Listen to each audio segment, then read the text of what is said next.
మైదుగురు నియోజకవర్గంలో రోజు రోజుకి వైసీపీ నుండి టీడీపీలోనికి కార్యకర్తలు జంప్ అవుతూనే ఉన్నారు.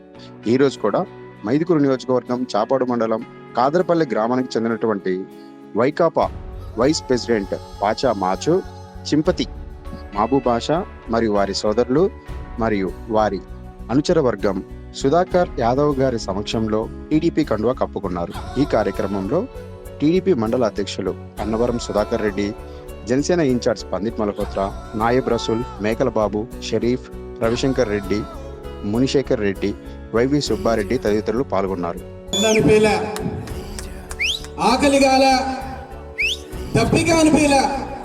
దాదాపు 30 మంది డాన్సులు వేసుకుంటూ మోకాల నొప్పులు ఉన్న ముసలి వాళ్ళు కూడా వచ్చి ఈరోజు అన్నకు సేకాండ్ ఇస్తా అంటే దాదాపు అన్న 50,000 మెజారిటీతో గెలవబోతున్నాడు అనిపిస్తుంది. నాకైతే మా పవన్ కళ్యాణ్ గారు డైలాగ్ గుర్తొస్తుంది, రాసుకోరా సాంబా, 50,000 మెజారిటీ అన్న తెచ్చుకోబోతున్నాడు అనిపిస్తా ఉంది. జగన్మోహన్ రెడ్డి చేసిన అరాచకాలన్నీ ప్రజలు బాగా గమనించారు. ఎప్పుడెప్పుడు ఈ ప్రభుత్వాన్ని అంతం చేయాలి, ఈ నియంత పాలన అంతం చేయాలని చెప్పి ప్రజలందరూ ఎదురు చూస్తున్నారు. ఈరోజు ఒక్కరోజు ఒక చోటనే కాదు, సుమారు నియోజకవర్గంలో ఏ గ్రామం పైన కూడా ప్రతి ఒక్క రైతులు కానీ ప్రతి ఒక్కరు కానీ పార్టీ మీద వ్యతిరేకం ఉంది. ఇండియాలో ఎక్కడే కానీ ఎలక్షన్ నోటిఫికేషన్ తర్వాత ఏమైనా వ్యతిరేకత బయటపడుతుంది.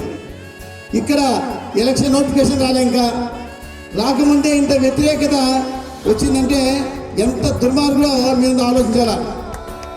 ఈ ఊరికి కారపల్లెకి వచ్చినారు. ఏంటంటే ముఖ్యంగా చెప్పాలి ఏంటంటే ఈ ఊర్లో ఈ మండలంలో మన రఘురామ్ రెడ్డి గారు 2 సార్లు ఎమ్మెల్యేగా గెలిచినారు. ఒకవారి 10,000 మెజార్టీతో గెలిచినారు, ఒకవారి 29,700 మెజార్టీతో గెలిచినారు. కానీ ఈ రోజు ఈ మండలానికి ఏది చేసింది లేదు. అభివృద్ధి తెలుసా మీకు? ఏ అభివృద్ధి చేసింది లేదు. మన పుట్ట సుధాకర్ రావాలని నేను కోరుకుంటున్నాను.